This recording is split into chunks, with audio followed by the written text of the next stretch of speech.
Enroll now at Australia's Sydney Met and win a scholarship of up to $15,000. Apply today.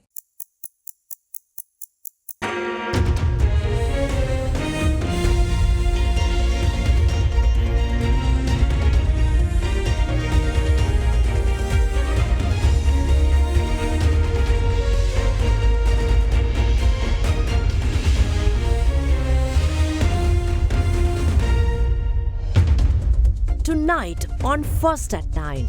This Tuesday, the 9th of April 2024. Private medical education. Sri Lanka allows paid medical degrees at the Sir John Kotolavala Defence University. State salaries. Sri Lanka's treasury releases over 10 billion rupees for public sector salaries and increments. Election deposits. New regulation increasing deposits placed by candidates for elections. Trade Pact. Indonesia eyes Trade Pact with Sri Lanka in March of next year, before which officials will engage in a year of negotiations. ඔබේ විශ්වාසය දෙනු සෙන්සුරයින් දැන් ළඟමැති ෆාමසියෙන් ලබාගත හැක. From Derana, this is Derana First at 9 with Indivari Amuata and Mahesh Jani. Live from Studio 24 in Colombo. And a very warm welcome. You're joining us tonight on First at 9, your prime time premier English news service on Derana 24. Good evening, Mahesh. Good evening, Indivari. Did you manage to catch at least certain glimpse of the eclipse that occurred yesterday night? I didn't fall prey to the misinformation. I think we mentioned this. Sri Lanka was not able to witness this. Yeah, but what I did was I went on YouTube and watched the live, which was basically streaming from the United States. And they call it a perfect celestial alignment, exactly. And I think you called it perfect. It was spectacular indeed, and people in that part of the world were actually very much was in awe of what they saw, and also.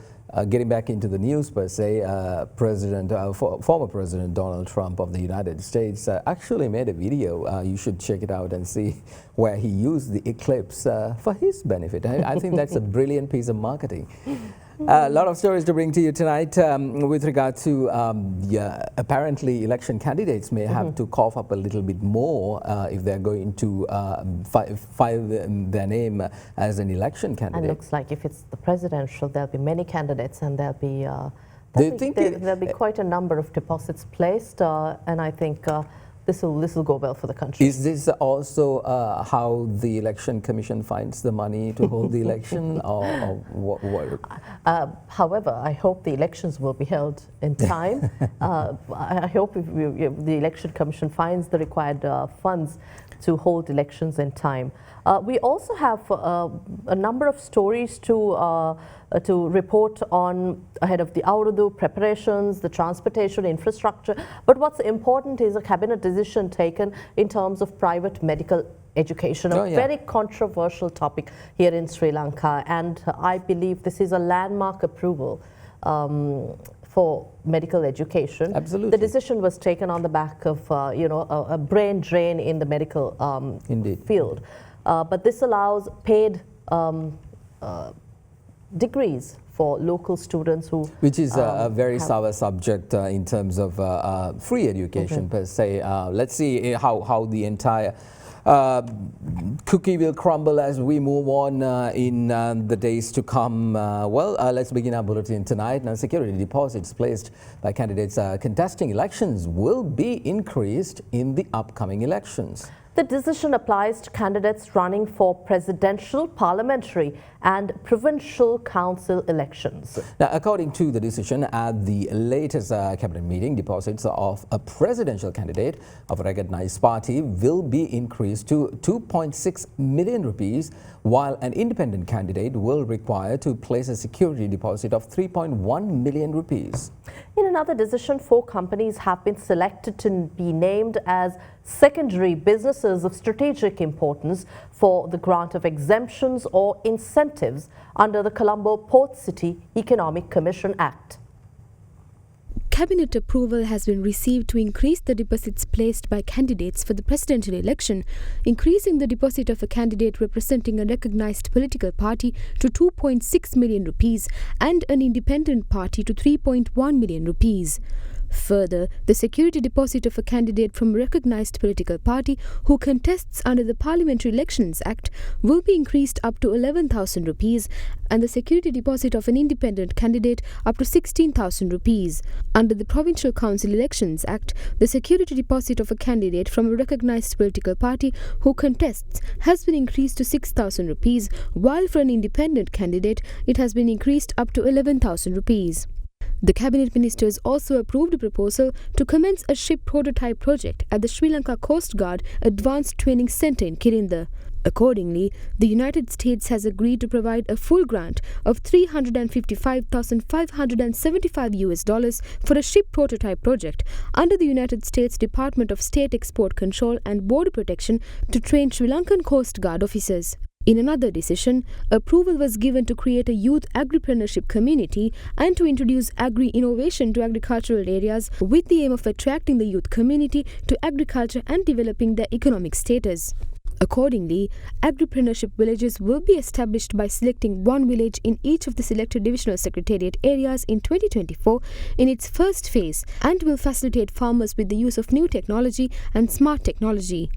The Cabinet of Ministers approved the designation of Port City BPO Private Limited, Eviva Private Limited, Echelon Trade Private Limited and 99X Technology as second businesses of strategic importance and to grant exemptions or incentives to those companies from the acts mentioned under Schedule 2 of the Colombo Port City Economic Commission Act.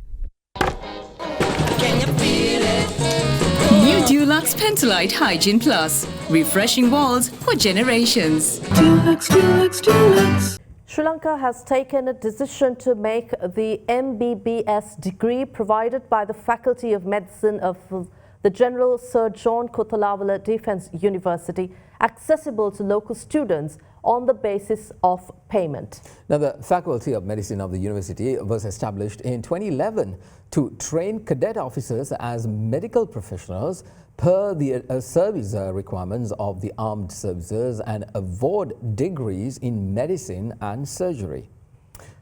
Accordingly, the opportunity for local students to pursue a medical degree at the university is currently available only by joining the armed forces or the police as a cadet officer. However, a decision was made to allow for the recruitment of undergraduate candidates to the Faculty of Medicine of the General Sir John Kothalavala Defence University to study medicine and art on the basis of payments based on the criteria. Government has decided to declare indicative prices of 9 essential commodities on a weekly basis for the benefit of consumers. The decision comes in the wake of recent appreciation of the Sri Lankan rupee against the US dollar. Speaking to media today, Cabinet spokesperson Dr. Bandula Gunawardena said, despite strengthening of the rupee, prices of essential imported retail food commodities remain unchanged. The rupee has performed well against high exchange rates in the recent times. During the crisis 2 years ago, goods were imported at an exchange rate of 400 rupees per US dollar by wholesale vendors, which they transacted through the Hawala system to circumvent the restrictions. Thanks to the IMF's EFF program, the exchange rate has stabilized around 285 to 300 rupees against the US dollar. That has resulted in the rupee rate for import reducing. However, for some time now, there have been complaints stating that that benefit has not manifested with the consumers yet. Therefore, the Trade Ministry and the Consumer Affairs Authority have published the indicative prices of 9 essential goods, which include components such as the CIF cost, tax cost, as well as profit margins of the wholesale vendors. That way, consumers and retail sellers will have actual knowledge of actual prices. Cabinet granted its approval to publish the list of essential goods, including sugar, wheat flour, potato, onions, chilies, and dal. මිල ගණනය කළ ඉදිරිපත් කරන්න වෙළඳ ඇමතුමා ඉදිරිපත් කරපු cabinet පත්‍රිකාවට අනුමැතිය ලැබුණා. Commenting on the salaries of government employees, State Minister of Finance Ranjit Simbalapitiya revealed that the Treasury has released a total of 107 billion rupees to all state institutions for salaries of state employees. He further went on to state that the amount was allocated by the Treasury following 13 billion rupees increase added to the monthly salary bill, which previously stood at 93 billion rupees. He also highlighted that state employees will be provided with their salaries by tomorrow in light of the New Year celebrations. A storefront belonging to the Ministry of Agriculture of Sri Lanka was declared open today in the Dimatagore area under the patronage of State Minister of Finance Ranjit Simbalapitiya. Following the opening ceremony of the store, the State Minister addressed a current concerning issue. The monthly salary bill stood at about 93 billion rupees. However, presently it has increased by nearly 13 billion rupees. There is also another issue, as monthly salaries for the state workers are usually paid between the 16th and 17th of the month. However, this month's salaries will be dispersed by the 10th of April in view of the New Year celebrations. With the additional amount, the Treasury has released a total of 107 billion rupees to all state institutions for the payment of the salaries of state employees. This is a vast challenge. However, by tomorrow, all government employees ought to have received their monthly salary. The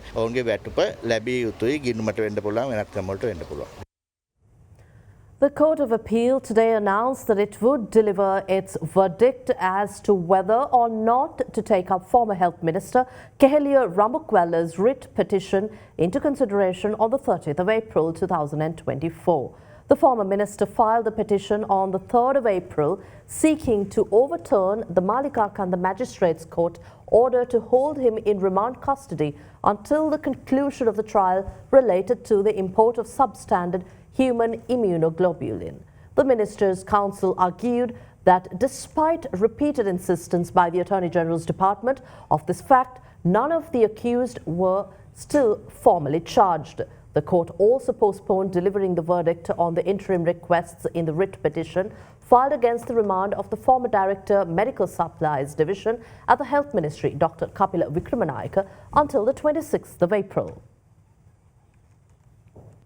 Well, with the Sinhala Tamil New Year almost upon us, the Sri Lanka Transport Board has initiated the deployment of 200 additional buses for commuters in Colombo and its suburbs who are visiting their hometowns. Now, additionally, Sri Lanka Railways also announced the schedule of 12 additional long-distance train services, which will be functional from tomorrow onwards. Meanwhile, elevating public security measures, the Ministry of Health issued a set of guidelines for prevention of injuries and acute medical conditions related to sports events organized during the festive season. With a few days remaining for the Sinhala and Tamil New Year, people currently residing in Colombo and its suburbs expect to travel outstation to visit their hometowns. Accordingly, a special long-distance transport service will be operational from tomorrow onwards.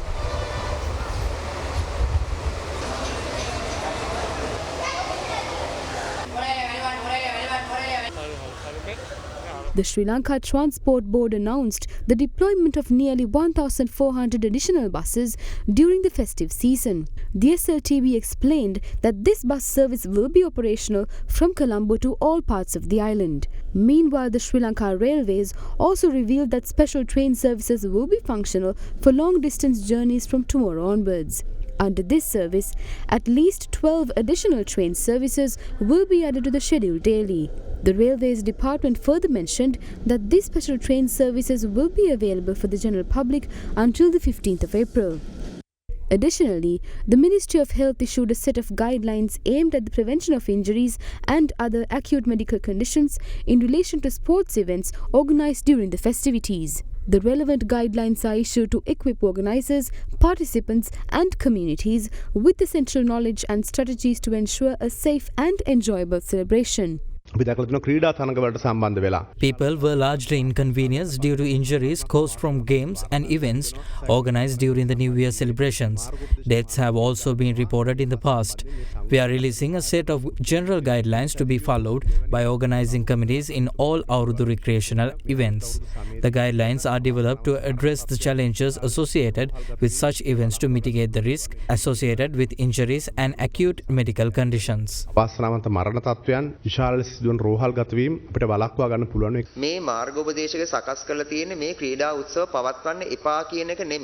guidelines are not issued to hamper the games, but rather as an aid to promote the safety of the general public and ensure a successful and enjoyable time. If players take part in marathons, running events or even bicycle races, pre-health checkups are required for such participants.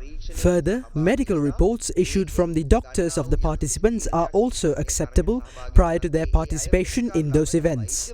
These guidelines stand to assist and ensure the safety of the public by reducing the risk of possible damage and injuries.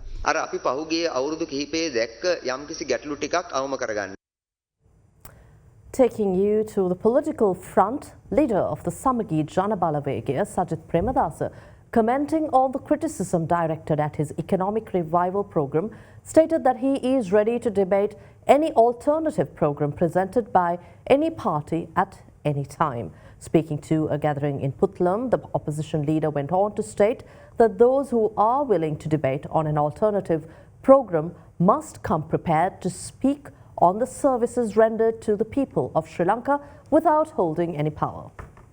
A smart classroom worth 1 million rupees was conferred to the Kannangara Model College in Anamaduwa Puttlam during the 148th edition of the Sakkula program by opposition leader Sajith Premadasa. We donated equipment to the Anamadu Hospital. We also distributed computers, smart boards and printers. However, I am still called busman. Ironically, I donated a bus to the school where the person who made this statement studied. There is a grave issue in our country where people find it difficult to appreciate someone's good work. Some are prone to jealousy. I would like to inform those who are jealous that we are ready to debate on any alternative presented by you. However, keep in mind that you must be prepared to speak about the service you have provided for the people in the absence of when you arrive for the debate. Our economic committee and myself are ready for a debate. Let us do both successfully.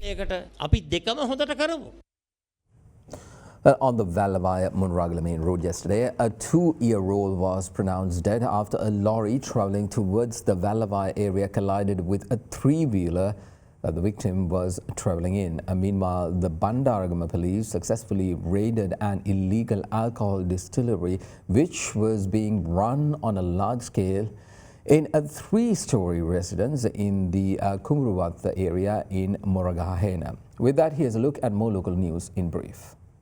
A fatal accident which occurred on the Vallavaya Monaragala main road yesterday claimed the life of a 2-year-old infant. Accordingly, a lorry which was travelling from Buttala towards the Vallavaya area collided with a 3-wheeler travelling from the opposite direction. The 2-year-old victim was travelling in the 3-wheeler at the time of this tragic incident. In the meantime, Bandaragama police successfully raided an illegal alcohol distillery that was being run on a large scale in a 3-story residence in the Kabukavatta area in Moragahena. According to police, the house in question was rented for 50,000 rupees per month, while the vehicle used for transporting the illegal narcotic substances was rented for 60,000 rupees per month.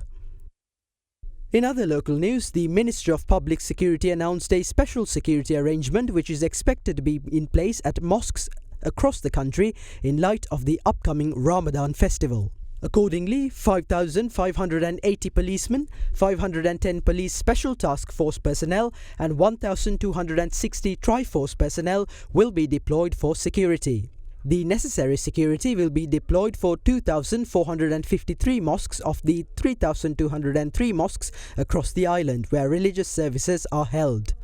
The Sri Lanka Potujana Peramuna during a meeting today decided that disciplinary action would be initiated against former SLPP members who have subsequently allied themselves with the Samagi Janabalawegaya party. With that, here's a look at other views expressed at the political arena during the day. විනය කමිටුවට අද තමයි අපි ව්‍යවස්ථානුකූලව ඒ අයිතිය ලබා දුන්නේ. මේ මාසයේ අවසන් වෙන්න පෙර විනය කමිටුව තමන්ගේ නිර්දේශයන් සහ දේශපාලන මණ්ඩලය ඉදිරිපත් කරයි.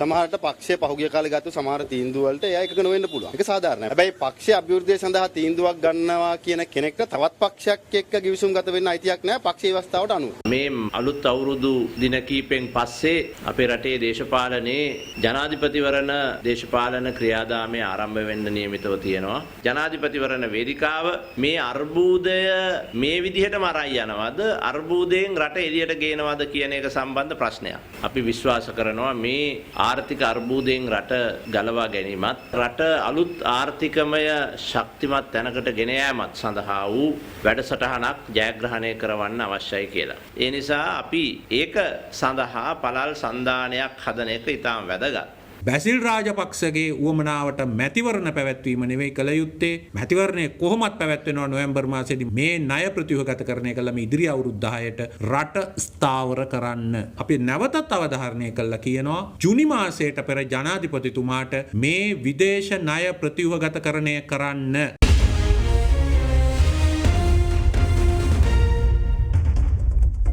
Welcome back, everyone. Now, for the first time in 5 decades, the perfect cosmic alignment of the Sun, the Moon and the Earth, known as the total solar eclipse, was witnessed by approximately 32 million people in the North American region.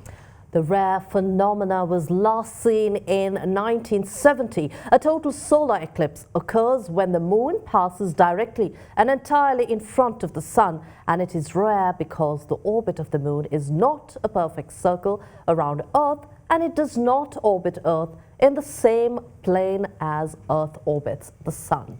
Now, compared to the total solar eclipse that appeared in 2017 and 2015, this year's eclipse lasted longer and consisted of more cities and densely populated areas in North America. After the total solar eclipse last witnessed on the 7th of March 1970, an eclipse with a longer duration manifested yesterday on the 8th of April. However, this was not visible to Sri Lanka. The total solar eclipse travelled on the path of a totality beginning in Mexico, proceeding to North America and finally arriving in Canada, where it was approximately visible to 32 million people. The eclipse was the first seen around the Mazatlan area in Mexico, and it was reported that the eclipse was perfectly viewed. Later, several states in the US, including Texas, Arkansas, Ohio and Vermont, witnessed the spectacle of the eclipse. Compared to the total solar eclipses that appeared in 2017 and 2015, this year's eclipse lasted longer and consisted of more cities and densely populated areas. Experts issued warnings regarding the use of eclipse glasses in advance of yesterday's eclipse, as complaints of eye issues have been documented after past eclipse events, after viewing the solar eclipse without eclipse glasses. Despite that, many people took to social media to post about the event in awe. NASA says that the next solar eclipse will be visible on the 12th of August 2026.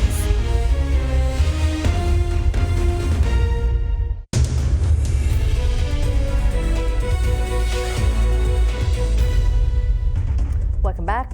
Indonesia is seeking to sign its trade pact with Sri Lanka in March 2025 with expectations that 1 year of negotiations is adequate to conclude the deal. It was only been a few weeks since Indonesia and Sri Lanka agreed to formally discuss the preferential trade agreement. The first round of negotiations took place virtually earlier this week, and the second round is to take place in Colombo between the 19th and 20th of June.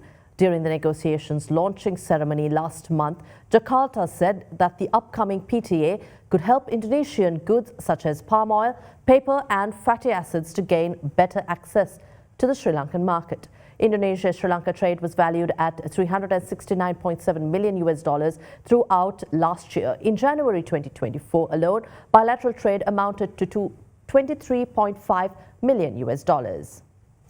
Well, the central bank announced that Treasury bill yields fell across maturities at today's auction. The 3-month Treasury bill yield fell 1 basis point to 10.10%, with 25 billion rupees offered and 25 billion sold. The 6-month yield fell 3 basis points to 10.27%, with 20 billion rupees offered and 20 billion sold. The 12-month yield fell 1 basis point to 10.27% with 20 billion rupees offered and 13.2 billion sold. Well, that wraps up tonight's edition of First at 9. I'm Indiveri Amwatha. I'm Mahesh Johnny. Thank you for joining us. Have a good night.